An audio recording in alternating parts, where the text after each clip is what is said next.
Hello friends, કેમ છો? તમે બધા મજામાં હશો તેવી જ પ્રાર્થના. આજે આપણે ચલો બનાવવાના છે ઇન્સ્ટન્ટ દૂધીનો હળવો.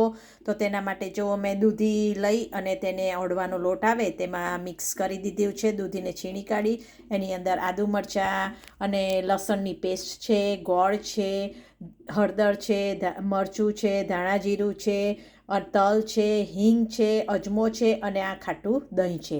તો હવે આપણે આ બધું હવે મિક્સ કરી દઈએ અને પછી આપણે 10 મિનિટ માટે એને રેસ્ટ કરવા દઈશું. જો મિત્રો, મેં સરસ રીતે બધું મિક્સ કરી દીધું છે. તમારી રીતે તમે સ્વાદ પ્રમાણે મીઠું એડ કરજો. મેં મારી રીતે સ્વાદ પ્રમાણે મીઠું એડ કરેલું છે. મરચું મીઠું તમારા હિસાબે તમે એડ કરજો.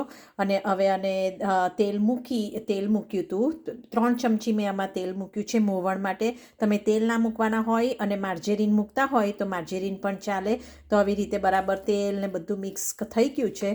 તો હવે એને 10 મિનિટ માટે આપણે રેસ્ટ થવા દઈએ અને પછી આપણે વઘારીશું. જો ફ્રેન્ડ્સ, હવે આપણું આ 5-10 મિનિટ થઈ ગયું છે. હવે એની અંદર ખાવાનો બેકિંગ સોડા આપણે એડ કરવાના છે અને એની અંદર થોડુંક જ આપણે હવે વોટર એડ કરી અને પછી અંદર બરાબર મિક્સ કરી દઈશું.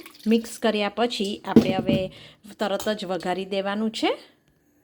જો મિત્રો, આપણું હવે સરસ રીતે મિક્સ થઈ ગયું છે. તો હવે આપણે ફ્રાય પેન મૂકી છે. એની અંદર આપણે રાઈ એડ કરવાના છે. રાઈ ફૂટે એટલે એની અંદર આપણે તલ એડ કરીશું.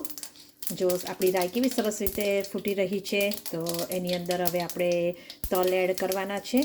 તલ ફૂટે એટલે એના માટે આપણે આ લીડ ઓફ કરી દેવાનું છે, જેથી બધા તલ બહાર ના આવી જાય. પછી એની અંદર આપણે હિંગ એડ કરીશું અને લીમડી એડ કરીશું. જો મિત્રો, આપણો આ બધો સરસ વઘાર થઈ ગયો છે. આપણે લીમડી, તલ, હિંગ બધું એડ કરી દીધેલું છે. હવે ચલો આપણે આ બધો મસાલો જે આપણે રેડી કર્યો છે દૂધીનો, એ બધો હવે એની અંદર એડ કરી દઈએ. જો આપણે આવા બધું અંદર એડ કરી દીધું છે. હવે એનું લીડ બંધ કરી આપણે મીડિયમ ટુ લો ગેસ પર આપણે એને 10 મિનિટ્સ માટે થવા દઈશું. તો ચલો આપણે આ થવા દઈએ.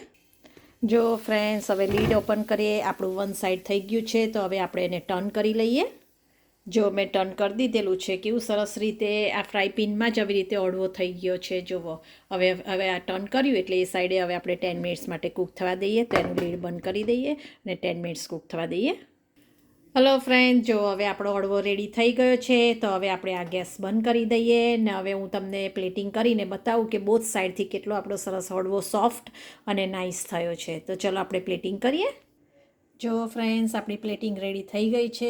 આપણે દૂધીના હળવા જોડે નાઇસ સરસ ધાણા લસણની ચટણી, આપણે ફુદીનાની ચટણી આપણે ખાવાના છે. અને આપણો હળવો જુઓ, તમે જોઈ શકો છો કે કેટલો સરસ સોફ્ટ છે. જુઓ, અંદરથી પણ કેવી રીતે સરસ સોફ્ટ છે. જુઓ, ગરમ ગરમ અને સોફ્ટ. તો તમે પણ આવી રીતે દૂધીનો હળવો બનાવજો, એન્જોય કરજો. મને યાદ કરજો, સબસ્ક્રાઈબ કરવાનું ભૂલશો નહીં ને લાઈક કરવાનું તો ભૂલશો જ નહીં. ચલો મિત્રો, તો હવે આપણે આવી જુદી જુદી રેસીપીમાં મળતા રહીશું. બાય.